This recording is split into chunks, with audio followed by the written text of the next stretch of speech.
Over 3 million wallets have already used LayerZero, but a high proportion of them could be bots. Minting this one NFT, which is endorsed by LayerZero, may differentiate your wallet from these bots, but it does come at a pretty hefty price. This NFT is being issued by Nomis, which helps to track your on-chain reputation. For the case of the LayerZero NFT, this will depend on how many on-chain transactions you have done that use the LayerZero protocol. This NFT will be on the Arbitrum network, and it may take a while for your score to be calculated. So in my case, I managed to get a score of 77, and I'm not too sure whether this score is good or bad. So do let me know in the comments what was the score that you got. Nomis calculates your score based on the number of transactions you have made across a few different networks. So these are all of the different LayerZero smart contracts that I've interacted with. This will include both token transfers as well as NFTs. So for example, I've used the Polyhedra NFT bridge, which was part of the Pandra King NFT campaign. And currently that task is still ongoing. If you want to find another way on how to improve your Nomis score, the link to that campaign can be found in the description below. Out of all of the different LayerZero activities that I've conducted,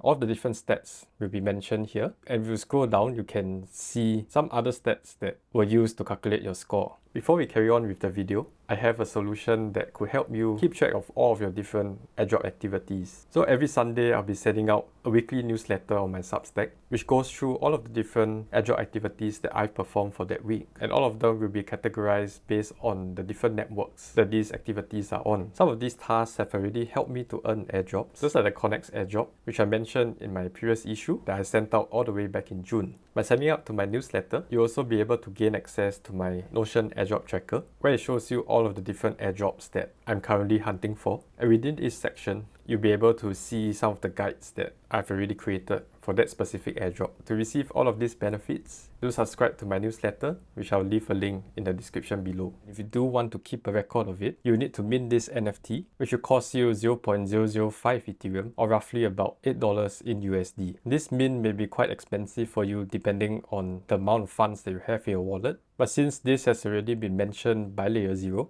where your score can be used for reward eligibility purposes, I would say that this may be quite an important NFT to mint if you do want to get the LayerZero airdrop. Or the best case scenario would be for you to have the highest score possible before you mint this NFT. Galaxy has already integrated the Nomis score into their platform, and they mentioned that a score of more than 40 signifies that you are not considered as a Sybil wallet. Based on this criteria, I would suggest that you only mint your score if it's more than 40, because you have this on-chain record in your wallet. So it would be best not to have one that's less than 40. If not, there is a risk that you may be labeled as a Sybil address. Another thing to note is that every time you do want to update your score, it will cost you about 0.0025 Ethereum. So that's about $4 in USD. And if you do intend to make multiple LayerZero transactions, I would suggest that you do those first and then mint this NFT, as those could help to boost your score. Nomis also has this Galaxy campaign where you can complete certain quests to earn some points. So you may want to complete this task as well, and I'll leave a link to those quests in the description below. If you want to increase your LayerZero transactions, there could be a few protocols that you have not used yet. And my video here will show you a complete guide to most of the platforms that I've used.